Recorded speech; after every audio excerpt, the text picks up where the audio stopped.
अस्सलाम वालेकुम दोस्तों, स्वागत है आपका हमारे YouTube channel Patel learning house में। इससे पहले हमने वीडियो बनाए थे 2024 के TET के पेपर के PYQs के, जिसमें हमने कुछ क्वेश्चन को सॉल्व किए थे, जिसमें कुछ क्वेश्चन को पूरे डिटेल्स में सॉल्व किए थे और आखिर में उनकी शॉर्ट ट्रिक्स भी बताए थे। लेकिन कुछ दोस्तों के कॉल वगैरह आए हैं कि सर मैं इसका थोड़ा बहुत बेसिक का रिवीजन करवा दीजिए, इसलिए हमने उसकी बेसिक के लिए कसर की फरमाइश यानी कसर किसे कहते हैं इसके लिए वीडियो बनाने की आज की कोशिश की है। चलिए इस वीडियो में देखते हैं हम कसर की फरमाइश की तमाम डिटेल्स। तो देखिए, ये हमारा पहला है। ये पूरा दायरा एक माना जाएगा, लेकिन एक दायरे के दो हिस्से किए तो उसको हम 1/2 लिखते हैं, और एक दायरे के 4 हिस्से हुए तो उसको हम 1/4 लिखते हैं, और एक दायरे में 3 हिस्से पूरे किए हुए हैं और एक खाली है तो उसको 3/4 लिखते हैं। जैसा पूरा एक यानी एक हो गया ये पूरा दायरा, तो उसको 2 हिस्सों में तकसीम किया तो आधे आधे 2 हिस्सों में तकसीम हुआ। उसके बाद में उसको 3 हिस्सों में जब तकसीम किया तो उसको पाव 3 हिस्सों में तकसीम किया गया, और जब उसको 4 हिस्सों में तकसीम किया तो भी पाव 4 हिस्सों में तकसीम किया गया, इसलिए उसको 3/4 कहते हैं। अब हम इसका मफ़हूम आगे देखेंगे कि उसका तारुफ है। चीज़ों की तादाद का इजहार करने के लिए हम आदाद का इस्तेमाल करते हैं, जैसे 5 सेब, 3 रोटियां, 2 अमरूद वगैरह। नामुकम्मल चीज़ों का इजहार करने के लिए भी आदाद लिखने का तरीका है, उसे हम कसर कहते हैं।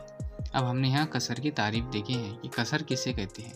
कसर कहते हैं नामुकम्मल चीज़ों का इजहार करने के लिए आदाद लिखने का एक तरीका है, उसे हम कसर कहते हैं। जैसे यहाँ पे आधा लिखने के लिए हमको किसी चीज़ या ग्रोह के 2 हिस्से किए जाएं तो हर एक हिस्सा आधा कहलाता है। किसी भी चीज़ के 2 हिस्से किए जाए तो उसका जो भी हिस्सा बचेगा आधा आधा यानी 2 हिस्से हो गए, उससे हम 1/2 लिखते हैं। एक डब्बे के 2 किए हम। इस तरह पाव किसी चीज़ या ग्रोह के 4 हिस्से किए जाएं तो हर एक हिस्से को पाव कहलाता है, हर एक हिस्सा पाव कहलाता है। जैसे ये पाव मिला के 1/4 मिला के ये पूरा बाद में 1 हो जाएगा, यानी इसके पाव करके 4 टुकड़े। उसके बाद है कॉन्सेप्ट है पौन यानी 3 पाव को पौन कहा जाता है। कितनों को? 3 पाव को। जैसे एक पाव ये, चौथा पाव बचा हुआ है तो इसको ये तीनों फिलअप कर लिए, भर लिए, तो सिर्फ यहाँ 1 पाव बचा। 3 पाव को पौन कहा जाता है। ये यहाँ से यहाँ तक के का हिस्सा पौन कहलाएगा, यहाँ से यहाँ तक के का हिस्सा पूरा पौन कहलाएगा, और पाव हिस्सा बाकी है, जिसको 3/4 लिखा जाता है। कसर लिखना, एक हिस्सा किसी चीज़ के बराबर 2 हिस्से किए जाएँ तो एक हिस्सा 1/2 कहलाता है। किसी चीज़ के बराबर 3 हिस्से किए जाएँ तो एक हिस्सा 1/3 कहलाता है। किसी चीज़ के 4 बराबर हिस्से किए जाएँ तो एक हिस्सा 1/4 कहलाता है, और किसी चीज़ के 8 बराबर हिस्से किए जाएँ तो एक हिस्सा 1/8 कहलाता है। अब यहाँ हमने आसान हिस्से देखे थे कि 1 के 4 हिस्से हुए, 2 हिस्से हुए, 3 हिस्से हुए, इस तरह। अब यहाँ पे हम देख रहे हैं 1 से ज़्यादा हिस्से। किसी चीज़ के 1/3 जैसे 2 हिस्से यानी 2/3। कैसे? 1/3 ये, 1/3 ये। 1/3 को ज़रब देंगे 2 से, बराबर 2/3 हिस्सा। ऐसे ही किसी चीज़ को 1/8 जैसे 5 हिस्सों में यानी 5/8। ये 5 का 5, 8 जैसे कि वैसे, जैसा 1 2 3 4 5, ये 1/5 यहाँ पे। फिर इसको 6 7 8 हिस्सों में से 1/5/8 हो जाएगा ये। किसी चीज़ के 1/5 जैसे 7 हिस्से यानी 7/5। ये हमको लॉजिक समझ में आ गया कि हम उसको क्या करेंगे, ज़रब दे देंगे। ऊपर में 1 है तो वहाँ पे सीधा ज़रब हो जाता है। अब कसर का मफ़हूम, हिस्सों की तादाद बताना।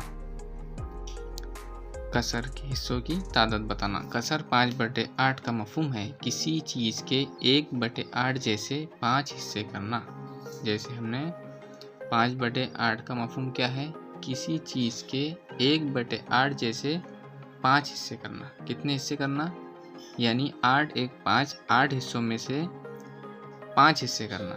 वो कैसे करना? 1/8 जैसे, यानी सब बराबर बराबर हिस्से आएंगे। 1/8 एक चीज़ को 8 हिस्सों में तकसीम करने पर एक हिस्से को बताया जाता है। तकसीम का जवाब बताना। कसर 5/8 का दूसरा मफहूम है 5 चीज़ें 8 लोगों में तकसीम करना। ये उसको आसान तरीके से समझे हमने। ये 5 चीज़ें 8 लोगों में तकसीम करने पर हर एक को मिलने वाला हिस्सा 5/8 के बराबर है, यानी हर को 5 हिस्से मिले, जबकि एक हिस्सा 1/8 के बराबर है। शुमार कुनिंदा और नसबनुमा। कसर का इस्तेमाल हिस्सों की तादाद जाहिर करने के लिए होता है।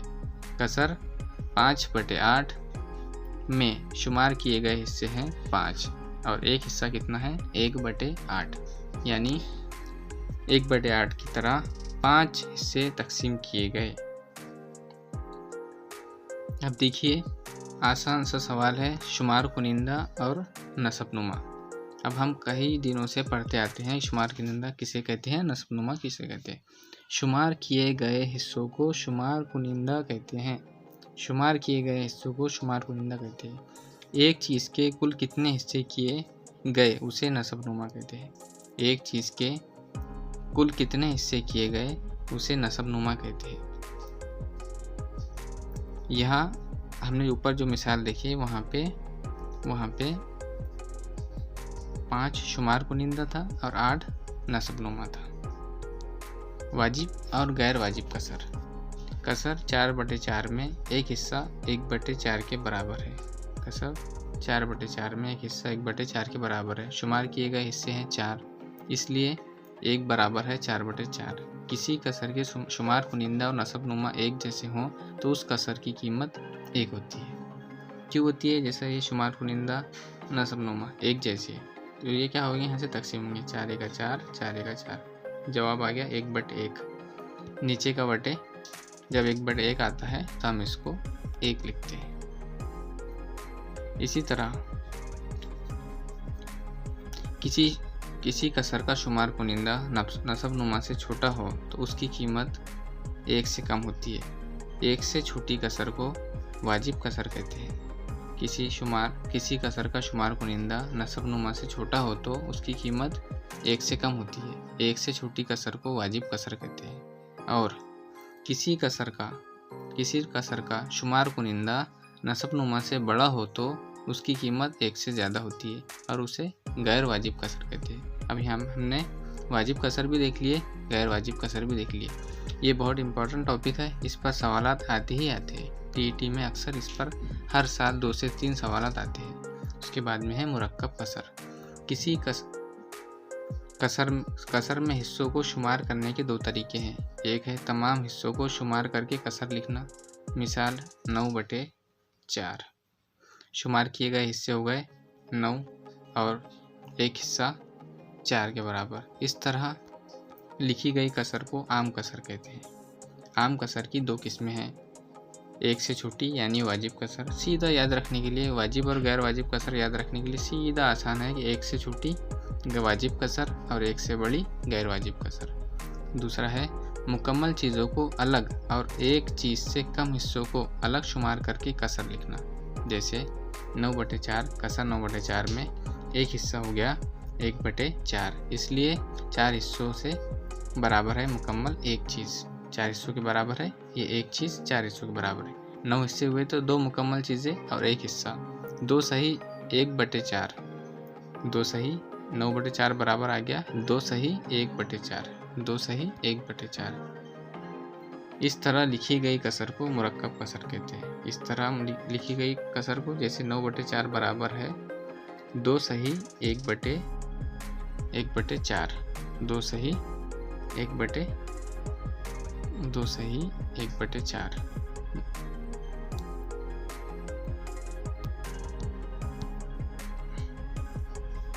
मुरक्कब कसर गैर वाजिब कसर की तरह हमेशा 1 से बड़ी होती है। मुरक्कब कसर का एक हिस्सा सही अदद और दूसरा हिस्सा वाजिब कसर होता है। एक हिस्सा सही अदद होता है और दूसरा हिस्सा वाजिब कसर होता है। ये जो तारीफ है ये आपको याद कर लेनी है। ये तारीफ़ें अक्सर TET और CTET दोनों में पूछी जाती है। उसके बाद में तहवील, मुरक्कब कसर की गैर वाजिब कसर में तहवील, जैसे 5 सही 2/3 बराबर कितने। यहाँ 5 मुकम्मल चीज़ है, 5 जो है तो मुकम्मल चीज़ है और 2 हिस्से हैं हर एक चीज़ के 3 हिस्से करने पर 5 ज़रब 3 जमा 2, 5 दिया 15 और 2 17, कुल 17 हिस्से हुए। इसलिए 5 2/3 बराबर है 5 सही 2/3 बराबर है 17/3 के। ये और ये दोनों बराबर है।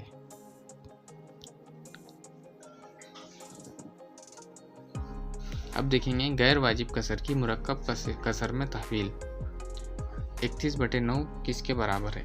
ये जो 31/9 है यहाँ 9 हिस्से हैं, ये जो है हिस्से है 9 है, यानी एक चीज़, इसलिए 31 हिस्से यानी 3 चीज़ें और 4 हिस्से, यानी 3 चीज़ें और 4 हिस्से। 31 बराबर है 9 3 27 जमा 4 बराबर 31। 31 को 9 से तकसीम करने पर 3 खारिजी किस्मत और 4 बाकी आता है।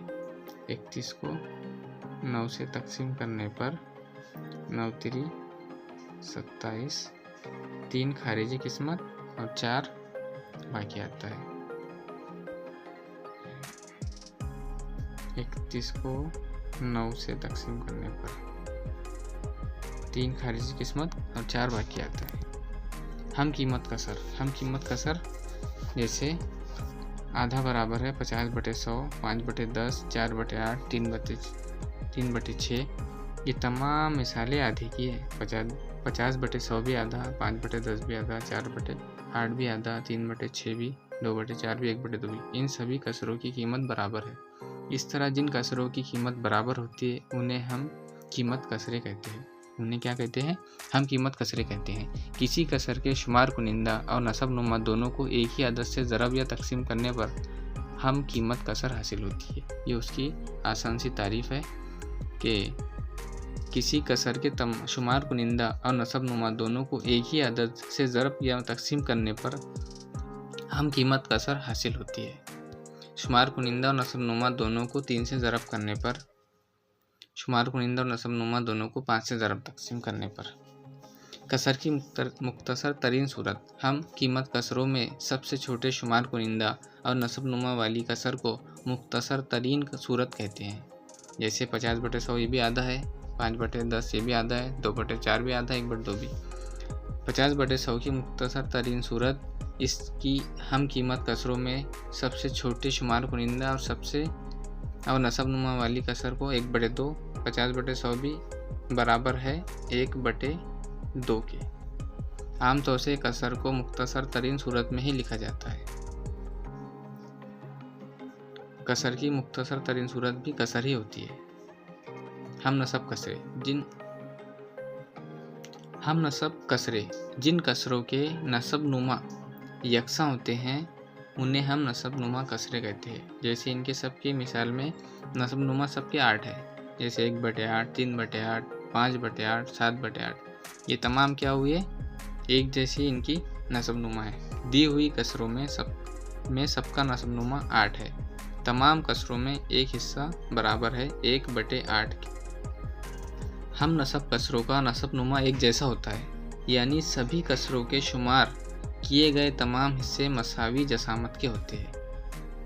हम नसब कसरों का नसब नुमा एक जैसा होता है, यानी सभी कसरों के शुमार किए गए तमाम हिस्से मसावी जसामत के होते हैं। जिन कसरों की नसब नुमा एक जैसे नहीं होते वो गैर हम नसब कसरे कहलाती है। जिनके नसब नुमा एक जैसे नहीं होती वो गैर हम नसब कसरे कहलाती है।